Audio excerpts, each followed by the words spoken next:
Hi, and welcome to Lesson 12 in the beginner's level class of my new course, Pop and Jazz Keyboards and Harmony. In this lesson, we'll learn about playing the blues.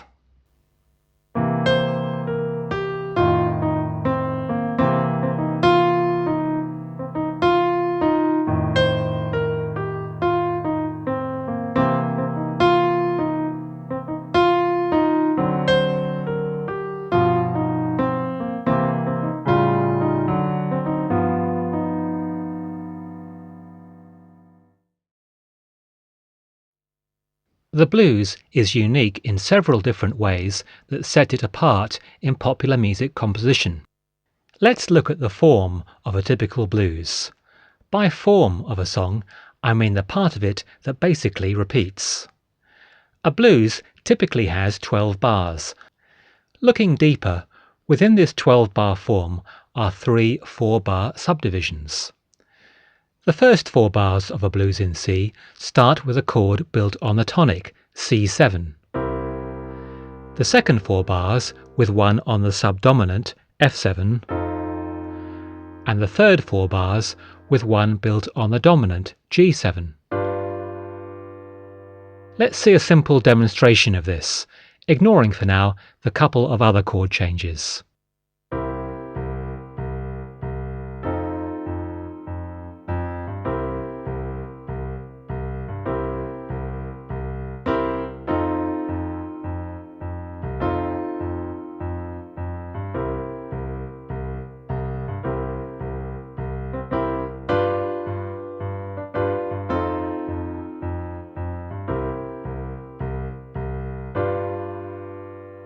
Both this form and harmonic structure, or quite similar, will exist in any blues.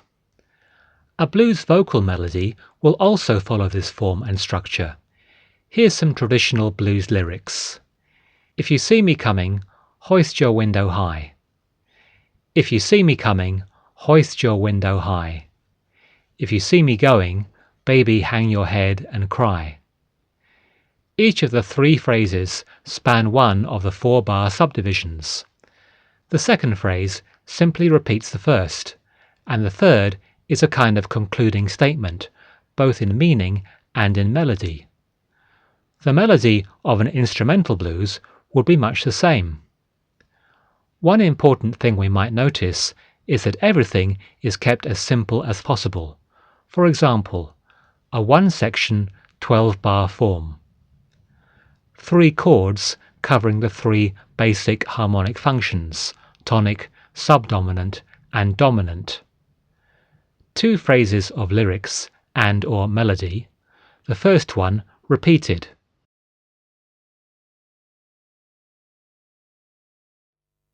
Just as the 12-bar form is fairly unique, so in some ways is the way chords are used. Things are very simple if just triads are used, which is the case in traditional blues in particular, but also in pop styles such as rock and roll. It's very easy to see how simple the harmonic movement is, from tonic to subdominant to dominant.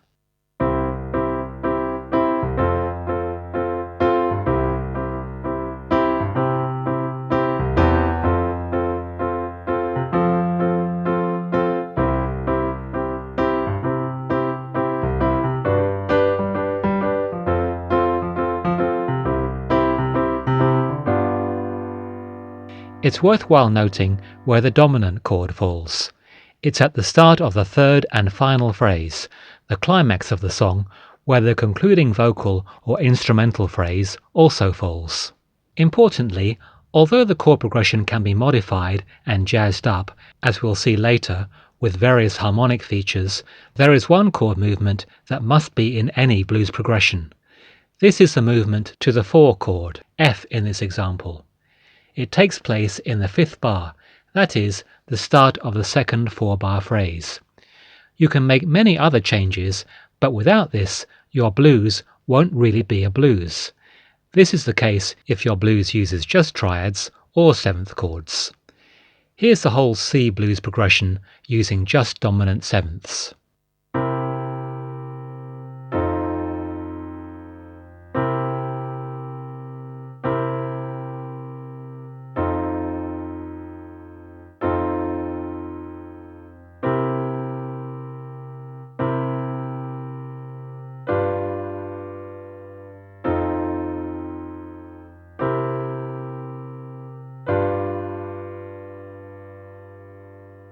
So with the blues, we have to forget the idea that only chords diatonic to a major scale can be used.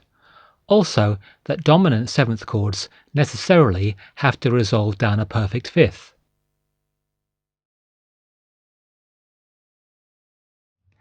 One thing that makes the blues really unique as a musical style is the blues scale. Here's a C blues scale with scale degrees shown.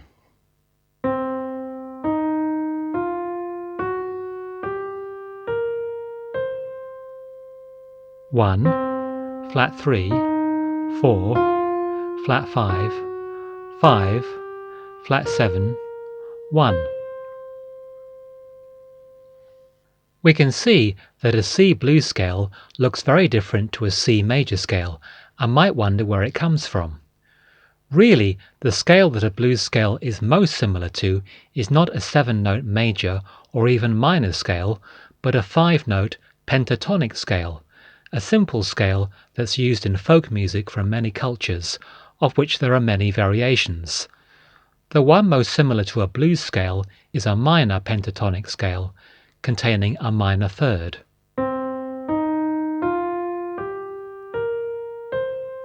One, flat 3, 4, 5, flat 7, 1.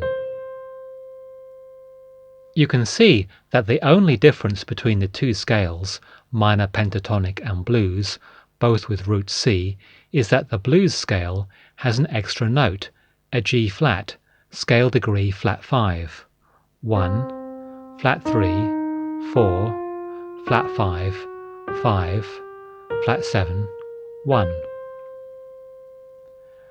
I like to hear the blues scale played as a descending scale too, because that way you really appreciate how the flat fifth resolves strongly to scale degree 4, G flat to F here.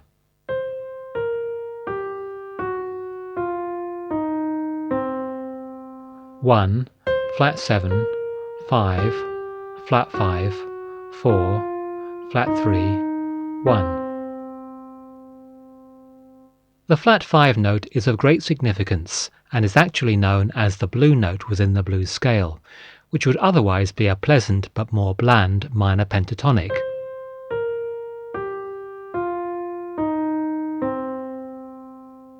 The flat 5 is one scale note that, when used in any melody above the blues chords, gives the blues sound, a highly distinctive harmonic richness and flavour.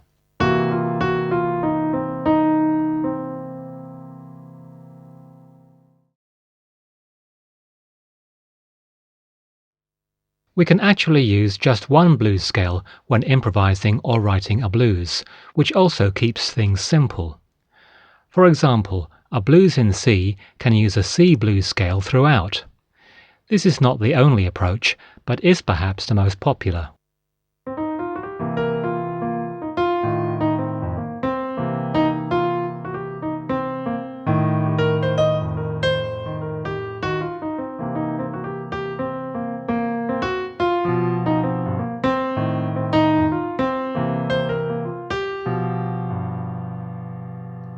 So why does using just one blues scale work?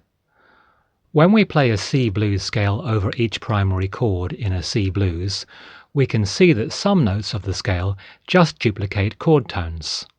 Over a C7, for example, a descending blues scale immediately duplicates chord tones 1, flat 7 and 5 of a C7 chord. 1, flat 7, 5. With its last three notes, the same blues scale played over an F7 also duplicates chord tones 1, flat 7 and 5 of that chord. 1, flat 7, 5. And on a G7 chord, chord tones 1 and flat 7 only are duplicated. 1, flat 7. Now we can see why the primary chords in a blues can be dominant sevenths rather than simple triads. It's because when the blues scale is played over primary triads, the flat seventh of these chords is created anyway, automatically making them dominant sevenths.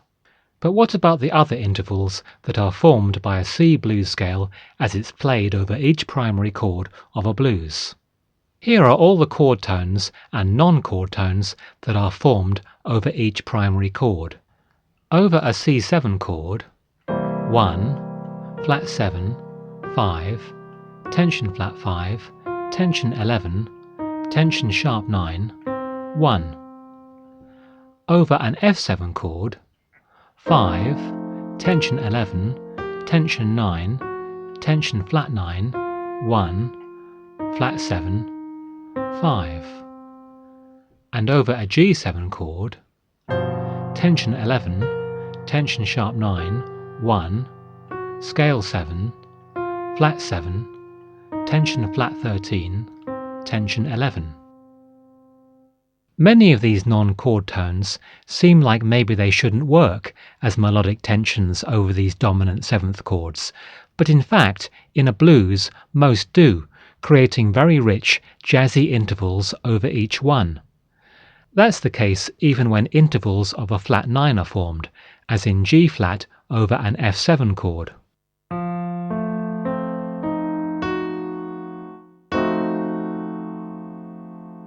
Previously, we said a flat 9 interval creates an extreme discord, which in other chord types sounds like a wrong note. However, tension flat 9 works here because our ear already perceives a dominant seventh chord as a somewhat discordant, unstable chord that can take this kind of richness. Other intervals created by the blues scale over different primary blues chords are also acceptable for the same reason. For example, tension sharp 9, played here over a C7 chord.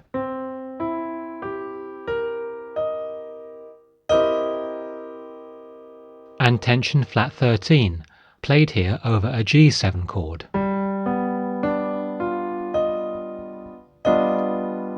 Flat 9, sharp 9, flat 13, and also flat 5 are all very jazzy tensions that have a special name, altered tensions. They can be used over dominant seventh chords in many situations other than a blues, as we'll study at a higher level. On the other hand, tension 11, another tension created by the blues scale over every primary blues chord, only works in a blues. Listen out for tension 11 again, as the blues scale is played over every chord.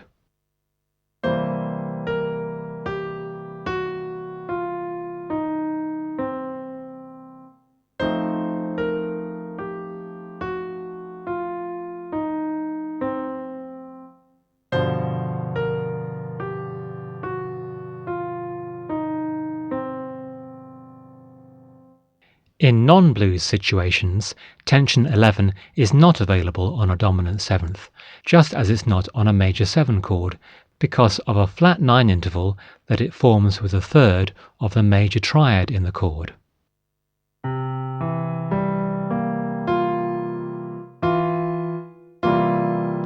However, in a blues it's common, perhaps because we hear it in the context of other discordance that occurs in the blues.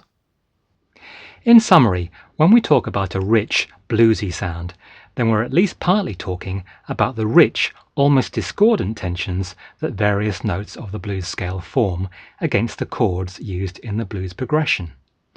Let's see this in action in the well-known blues played at the start of the lesson, this time with notes, melodic and chord analysis. It has a descending, repeated melodic phrase similar to the blues scale we've been looking at. Interestingly, it does not include the blue note, flat 5, but still sounds very bluesy. You'll see it contains examples of altered tensions and use of tension 11, just as we've been studying.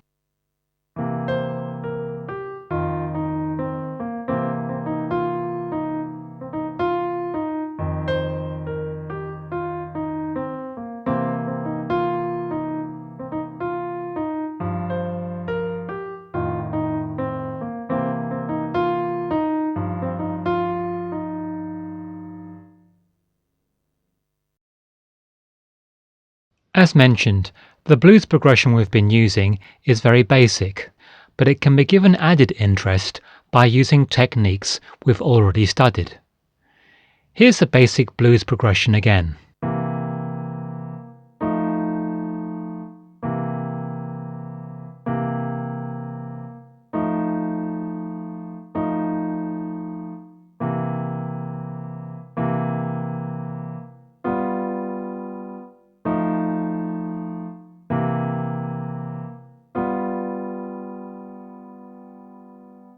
As we said, the only chord that really must stay the same is the 4-7 chord in bar 5.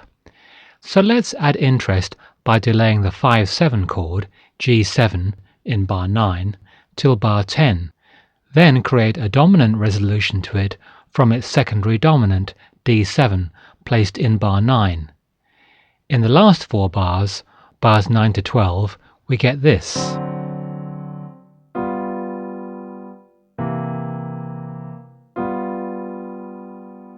Now let's go further by creating another dominant resolution in bar 8, this time to the secondary dominant D7 that we just inserted in bar 9. This is A7, which resolves to D7, which resolves to G7, and from bars 5 to 12 would sound like this.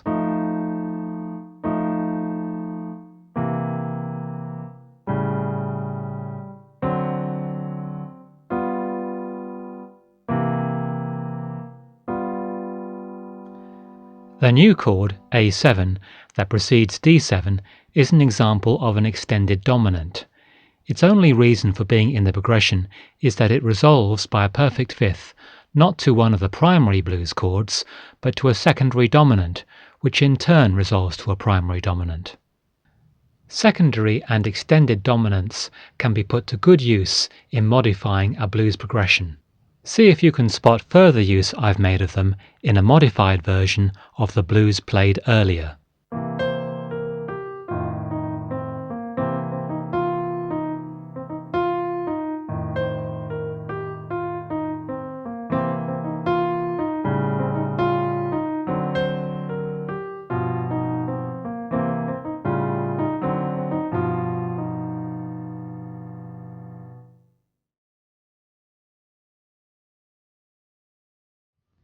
There's no room in this lesson to go much into improvising.